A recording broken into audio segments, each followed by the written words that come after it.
let's go now with the show and talk about the UFC. Yes, And still, yeah. and still. Oh my goodness gracious! Okay. Yeah, some pundits actually doubted, and well, maybe, Really? maybe not. No, I mean, I didn't see any experts. not you. Santos could not even predict. It was like his money's in his pocket. Yeah, exactly. And Santos, to be fair to him, He was so afraid. He was nervous. I mean, come on, it's bound to happen. But he also said that if Kamaru Usman, focus on knockouts, looking for knockout, he could just get caught and all of that. And it didn't happen. That's exactly what he did. He focused on it and he got what he wanted. Oh, what a fight, Cecilia! I totally enjoyed this bout. It ended too soon for me anyway. Well, I thought you didn't like violence. You don't like too much blood, and that's what it did for you. I saw blood. I didn't want to see that. I mean, second round, there was blood already. The guy was gone. Yeah, but he didn't have to see blood in the third and the fourth and the fifth. He went to sleep. I mean, the last one went to fifth round, which we actually love. But this time around, we didn't see that at all. So it just dominated everywhere. Dominated. Just last year, 5 rounds, and this time around, 2 rounds. No excuses. So no excuses again. So Masvidal got to sleep and stop talking. Yeah, I like how Kamaru Usman handled business in this particular fight. He's shown once again that he's the most dominant champion in the UFC. 14 straight wins now to start his career in the UFC, and just two behind Anderson Silva of Brazil. And what more can we say? The Nigerian is the best fighter in the world right now. We're not going to have this conversation alone. Austin Okunakman is ready to join us. Austin, good morning. I imagine you're as excited as we are in the studio. Good morning, Tayo. Good morning, Cecilia. I'm super excited that Kamaru Usman put a proper end to that chapter of Jorge Masvidal. You know what? Let's go on our break. When we come back, we'll do the breakdown. Exactly. Nice one, Austin. Yeah, let's go on that break now. We'll come back. We'll do a comprehensive review of UFC 261, of course, featuring Nigerian Nightmare Kamaru Usman. You're welcome back to Channel Sport this morning. We'll go on and continue. Yeah, with Austin, the breakdown of the UFC. Yes, 261. Austin, let's just get your take on that fight. You know, Kamaru Usman said after the fight that he was nervous going into this fight and he had to elevate his game. But what a conclusive way to finish off Jorge Masvidal. UFC 261 was mental. You know, Masvidal has been on a good run before this fight. And so, yes, that puts, some sort of pressure on Kamaru Usman. But the champ is the champ. And look, he needed to, end that talk of UFC 251.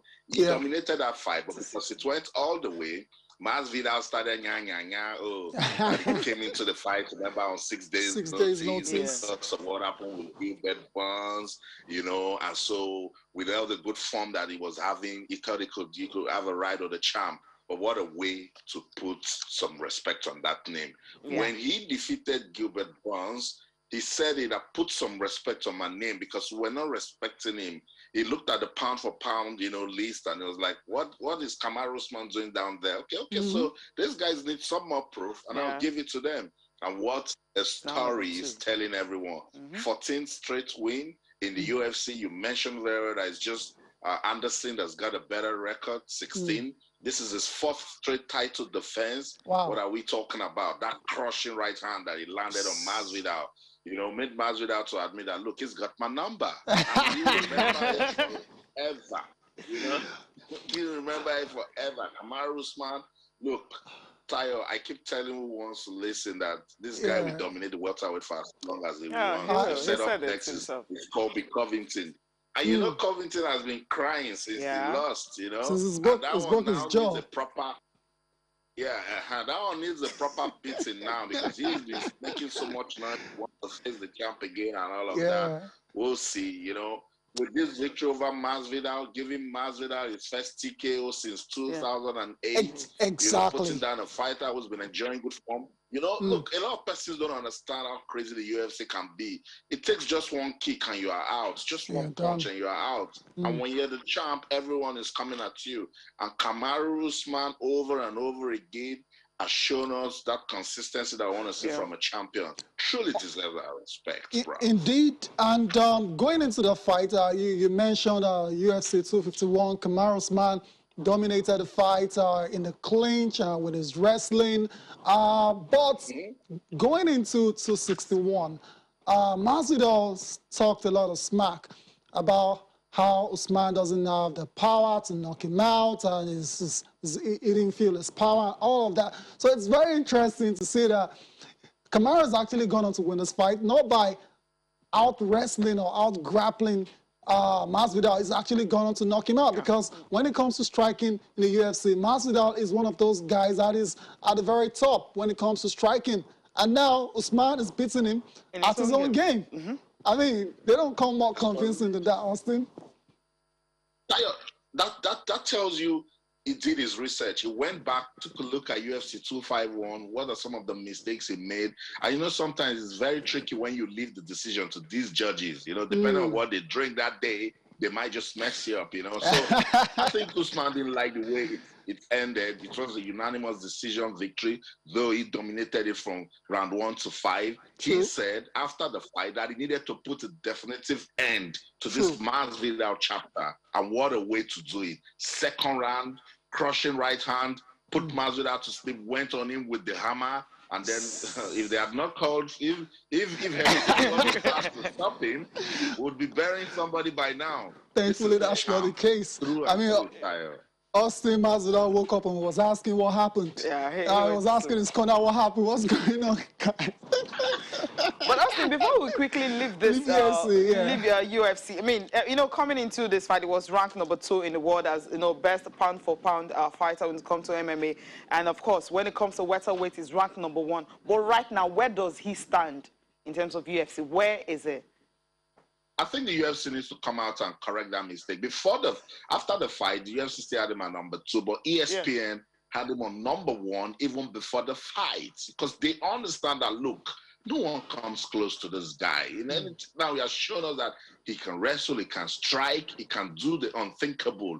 And you underrate Kamaru Usman at your own peril, because first thing first, he's the champ. This is the 4th time he's defending his title, 14th straight victory. He's breaking all the records, longest winning streak in the welterweight. He's chasing Anderson Silva's record now. So that's your best pound-for-pound fighter in the world. I don't care what sort of politics they're trying to do with that list, but he said it after he defeated Gilbert Burns. Put some respect on my name. They didn't put that respect. Masvidal has suffered it now. Don't put that respect on that name. He's going to kill Kobe Covington. Austin, I have no doubts. I'm very surprised that when the latest list comes out and Kamaru is not at the summit of the pound-for-pound fighters in the world. Before we leave UFC quickly, you mentioned Kobe Covington being the next in line to try and take the title off Kamaru. Dana White did confirm after UFC 261. But we have a development on our hands. Conor McGregor, I want you to take a look at this, has been talking, and I find it very, very funny. Anyways, Cecilia, what's Conor up to? Is it Usman even copying my shots now? Usman even copying my shots now. Am I to fight this guy at some stage? I think so. Can't be copying my words and my shots and not get a smack for it. I like it. 170. It's mine soon. And Kamaru Usman responded saying that except when I touch you at 170, they go out. They don't even go out at 155 anymore for you. I finish people. You get finished. And there was something else he said after that. He went for that to say that I offered you the fight and you went missing. Let's stay humble, young man. I already took your pride. Don't make me take your whiskey too. Now, we know he's not a tough talker, but when it comes to this, Conor McGregor and Kamaru Usman, Austin, is that a fight you want to see? I want to see this one. Austin, for Kamaru's sake, it's going to be the biggest payday of his career, just for that alone. Look, McGregor has been coming at Kamaru, you know, but the champ said what he said. He said, look, you're finished. I get people finished, but you are finished. You know, so it will be a big fight. It is a fight that will put money, you know, on both fighters, you know, bank accounts. But truly, aside from the charisma that Conor brings to the UFC. Tayo, let's be sincere, Cecilia. What else does he have? There's I think nothing he's else. distracted.